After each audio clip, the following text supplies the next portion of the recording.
So here's a full guide on how I made this crochet sweater. I made use of milk cotton yarn 5 ply and a 2.5 mm hook. For the measurement, I started with a chain that measures 27 inches for an XL. Then I did the ripped part, which was around 2.5 inches in height. The breadth reduced to around 22 inches from the initial 27. This is totally normal, so don't panic. By the time you start building the body, it goes back to the initial measurement. You just need to keep tracking it with your measuring tape. So for the body, I just did regular double crochet all through. The length of the sweater was 29 inches, which means each color measured 14.5 inches. I made 2 panels, one for the front and the other for the back. For the front panel, I left out 3 inches for the neckline, which means for the white part, instead of crocheting 14.5 inches all the way through, I did 11.5 and made some reduction for the remaining 3 inches. For the sleeves, I also started with the ripped parts with a chain of 10 inches and the height was also 2.5. Then I proceeded to building the body. I increased at intervals, meaning 1 row of increase, then 2 rows of no increase. I increased by adding 1 extra double crochet at the beginning and at the end of the increasing row. The armhole was 21 inches, that is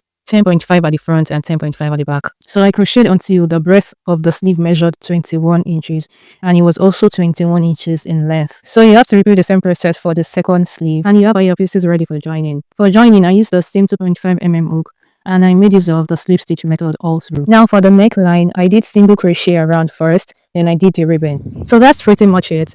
I hope this was helpful. If you have any questions, you can leave them in the comments. Bye!